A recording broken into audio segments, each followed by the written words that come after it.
Hello बच्चों, let's see the question. हमारे पास क्वेश्चन है एंड इसे मैच करना है। हमारे पास एक कॉलम है, column one and column to.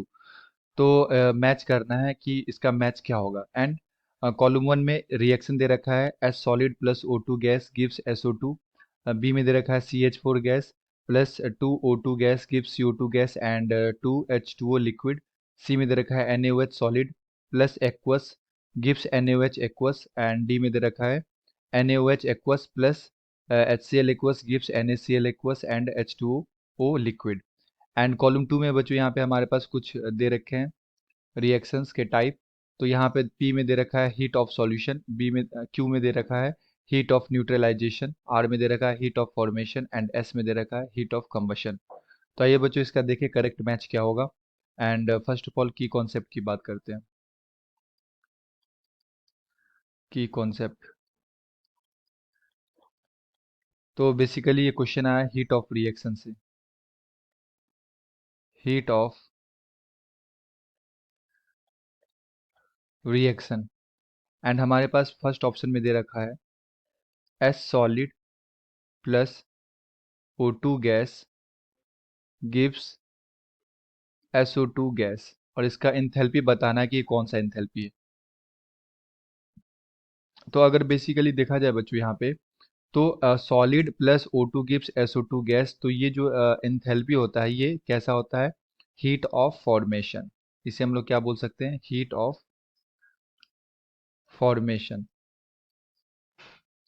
ऐसा इसलिए बच्चों की हीट ऑफ फॉर्मेशन जो डिफाइन होता है वो क्या होता है, अमाउंट ऑफ हीट एब्जॉर्ब्ड और release when one mole of compound is formed by its constituents element in their free नेचुरलिंग स्टेट। इसका मतलब ये हुआ कि एक मोल अमाउंट का फॉर्मेशन होगा उसके कॉन्स्टिट्यूएंट्स एलिमेंट से। लाइक इसके अंदर कौन सा एलिमेंट है, तो इसके अंदर सल्फर है एंड ऑक्सीजन है। तो सल्फर एंड ऑक्सीजन नेचर में किस स्टेट में पाए जाते हैं, तो सल्फर होता है सॉलिड स्टेट में एंड ऑक्सीजन होता है गैसियस फॉर्म में।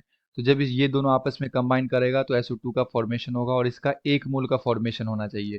तो जो भी एंथैल्पी रिलीज होता है इसे हम लोग क्या बोलते हैं, हीट ऑफ फॉर्मेशन बोलते हैं। सो ए का जो मैच होगा बच्चों यहाँ से वो हो जाएगा हमारे पास, ए का मैच हो जाएगा आर। अगर मैं बी की बात करूँ तो बी में दे रखा है हमारे पास CH4 gas plus 2O2 gas gives CO2 gas plus H2O liquid, और इसका एंथैल्पी बताना है। तो ये एंथैल्पी क्या बोलेंगे बच्चों, इसको हीट ऑफ कंबसन। ये हमारा हो जाएगा हीट ऑफ कंबसन। ऐसा इसलिए हीट ऑफ कंबसन डिफाइन होता है एक मोल कंपाउंड को हम लोग कंबस करते हैं in the presence of oxygen. Okay, तो यहाँ पे एक मोल मीथेन का कंबशन हो रहा है ऑक्सीजन के साथ, तो CO2 एंड H2O फॉर्मेशन हो रहा है। ओके, तो अगर एक मोल किसी भी कंपाउंड का कंबशन होता है और जो भी हीट रिलीज होता है उसे हम लोग क्या बोलते हैं, हीट ऑफ कंबशन बोलते हैं। सो अगर मैं मैच करूँ बी का, तो बी का मैच हो जाएगा बच्चों एस। बी का मैच हो जाएगा एस। एंड सी में हमें दे रखा है, सी में NaOH सॉलिड, और इसे डाला गया है बच्चों एक्वस में। तो यहाँ से हमें मिला है NaOH एक्वस। हमें बताना है कि इसका एंथैल्पी को क्या बोलते हैं।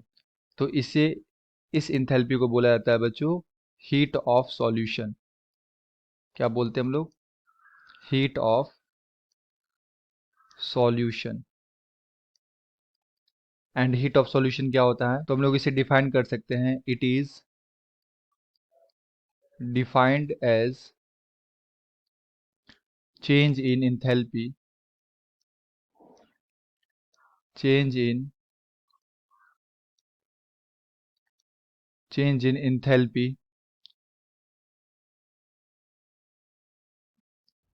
produced when one mole of the solute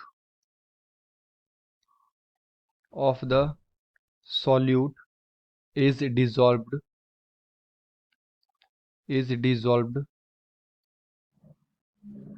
in excess of solvent, in excess of solvent। Yes, तो हीट ऑफ सॉल्यूशन क्या होता है बच्चों कि जब हम लोग एक मोल सॉल्यूट को एक्सेस ऑफ सॉल्वेंट में एक्सेस ऑफ सॉल्वेंट में डिसॉल्व करते हैं, तो जो भी इंथैल्पी रिलीज होता है, इस इंथैल्पी को हम लोग क्या बोलते हैं? Heat of solution. Heat of solution बोलते हैं। सो अगर मैं सी का मैच देखूं बच्चों यहाँ पे, तो जो सी का मैच होगा वो क्या हो जाएगा? पी हो जाएगा। पी। सी का मैच हो जाएगा पी। एंड डी में दे रखा है हमारे पास NaOH aqueous plus HCl aqueous gives NaCl aqueous, and यहाँ पे फॉर्म हुआ है H2O लिक्विड का। यस, H2O लिक्विड का। तो अगर बेसिकली ये रिएक्शन हम देखें बच्चों, तो यहाँ पे जो हमारा NaOH है ये क्या है? बेस, स्ट्रॉन्ग बेस होता है ये। HCl हमारा क्या है बच्चों? एसिड है। तो ये एसिड बेस रिएक्शन हुआ, यहाँ से हमारा मिला है salt and water. Salt and water. तो यहाँ पे जो भी एनर्जी रिलीज होगा बच्चों, इसे हम लोग क्या बोलेंगे? Heat of neutralisation. Heat of neutralisation. Okay बच्चों, हीट ऑफ न्यूट्रलाइजेशन। तो जब भी एसिड और बेस का रिएक्शन होता है, तो जो भी एनर्जी रिलीज होता है उसे हम लोग क्या बोलते हैं बच्चों? हीट ऑफ न्यूट्रलाइजेशन बोलते हैं। तो अगर डी का मुझे मैच करना हो, तो डी का मैच हो जाएगा यहाँ पे क्यू हो जाएगा बच्चों। क्यू। तो ये हो गया इसका मैच। एंड अगर मैं फाइनली देखूँ, तो हमारा ए का मैच हो गया बच्चों आर, बी का मैच हो गया हमारा एस, एंड सी का मैच हो गया पी, एंड डी का मैच हो गया Q. So this is the correct match. I hope you will be understood it well. Best of luck. Thank you.